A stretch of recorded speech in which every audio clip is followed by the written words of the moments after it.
Good morning. We are working a meal drill for place to heel. Hank is my foster dog. He has been practicing a lot with staying in his place or his bed, whatever you guys want to call it, and he gets rewarded often for just being calm and hanging out in his bed. And I'm using, he gets the raw food diet, and I'm just using a little piece of it and giving him little itty bitty pieces as I work this exercise. This exercise might be anywhere between 2 minutes to 10 minutes, depending on how much time I have and just how we're feeling, want to reward good behavior. And now what I'm doing is building on behavior. So with Hank, worked lots on body language for getting him to heel, so that it would look like this. I took a treat to his nose, backed up heel, come forward, and then with the sit. Nice. Reward, place. Yes, what a good boy. And we played that a bunch. Okay, so now we're going to put it together a little bit harder. I'm adding a little bit of distance. I want him to get back to the heel position, which is his shoulder about to my hip. In this exercise, I'm going to have him sit and look to me and not worry about the food in my right hand. I'll deliver my food to him in my left hand so he understands heel. And we're just going to play this game and make it fun and utilize his meal. Whenever you guys are learning behaviors with your dogs and building behaviors and building this relationship, you need a lot of practice. Not one class a week for an hour. It's all the time you're consistent, acknowledging the dog when they're doing the right thing, setting them up for success so they can learn new things, and just keep practicing. All right, so he's doing awesome. I love that, Hank, and I'm going to reward him. Now, Hank has some possession issues and some territorial issues, so this is really good. He's on his bed, he's relaxed, a human comes up to him and feeds him. I've also taught him to shake. Because of the issues we have, I wanted him to have a behavior that had nothing else connected with anything, so we do a shake. He loves it. It's super fun. So I could go, shake. Oh, look how happy that face is, and he gets a little reward.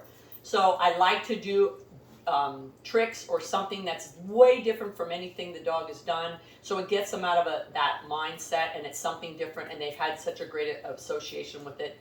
A lot of times that helps them when they're in a rough spot. So just kind of a sidebar there. We'll practice that, make it fun for him.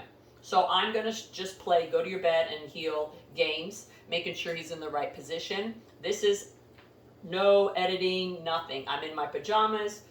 The dogs have played, we did our routine, and now we're doing some training for their meals. All right, so I'm going to give a nice lure at first to help them out, to like a warm-up, like you do go to a sporting event. If you're an athlete, you go there and warm up for a while, get successes, and then you get a little bit, more challenging to yourself, and then you get in the game. So here we're going to go. I'm going to tell him heel.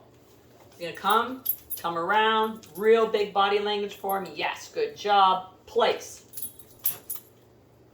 Nice boy, good job. So he gets a little tidbit as well. And these are little tidbits, you guys, little itty bit. And yes, it's the raw food diet, so my hands are yucky, so I'll wash them when I'm done. And if you want to use dry food, that's fine. If you need to use a glove, that's fine. Just make it happen, even if you're using a teaspoon from the bowl. And just give them part of the food if you don't like to touch it. All right, you were doing awesome, Hank. So now I'm going to do that again. Heel.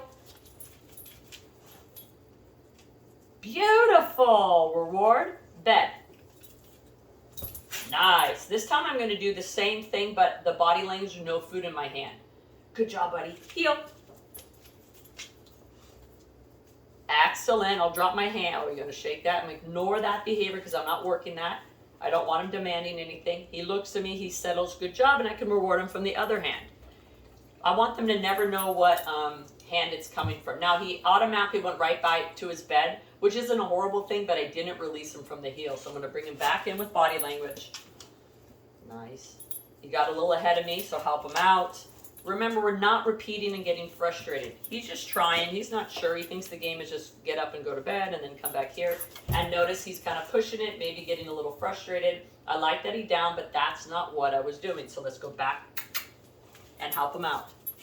Just stay as calm as you can. He's a little ahead of me. I want to help him out. Here we go.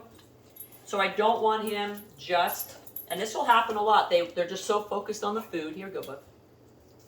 There you go. Thank you. Okay, place.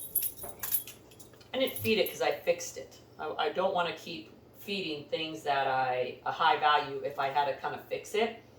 Want them to work for the high value. And then I could tell he was getting a little frustrated, a little excitable. That's okay. Just stay calm and try again. So I'm going to go back to the full lure so he understands exactly what I want and we don't have too many mishaps in a row. All right, so I'm going to go to his nose. Ready, heel. Big body language, nice big sip. He's in perfect position. I'm going to wait a second. He's looking at me. I'm going to verbally praise him. You are such a good boy. I like that. He's looking at my left hand because it's up here. I'm going to reward from my right hand. Just fake him out. Then I'll reward him from my left hand, and then I'll tell him place. Beautiful. I like the DOWN though, so I'm going to let him finish it. He's not going to get a treat for that. Got a little feedback. Ah, good job, buddy. Yes, good boy. All right, and then we're going to try one more time that heel position with no food in my hand, but a nice body language. Heel. Excellent. Reward from the other hand because he was looking at my left hand. Place. Yes, that's very good. What a good boy. Very nice. That time, verbal praise. Ready? Heel. Very good. Little less body language that time. Place. Oh yeah, nice. And we'll finish up this last one. You ready, buddy? Up. So he got up. I don't want him to get up unless I release him or give him another command. There you go, bud. All right, and last one. Heel. Ah, my body language wasn't that clean. He didn't, so, I mean, it's obviously he doesn't know the word yet. We're going to keep connecting it. The way you'll connect the word is say it once with the body language and then slowly get rid of the body language. That's a very nice heel. Good boy, Bubba. Good job. I love you. Go to your bed. Yay, buddy. Good job. So that was a fun little meal lesson. 100% raw in your pajamas. It was a few minutes. Looking as a coach to your dog to make sure you're seeing the behaviors that need to be addressed as well as the behaviors that you as a trainer need to address to make sure your dog understands you better. Remember, you keep it fun. They're staying energized. They're getting successes fairly often. If you're in that mode and you in your head you wanted to get a heel without a lot of body language and the dog just wasn't getting it, it just means you need to practice more. Don't pick on the dog. Don't be frustrated with yourself. It's all about practice and making it good with you and your dog. So enjoy your day.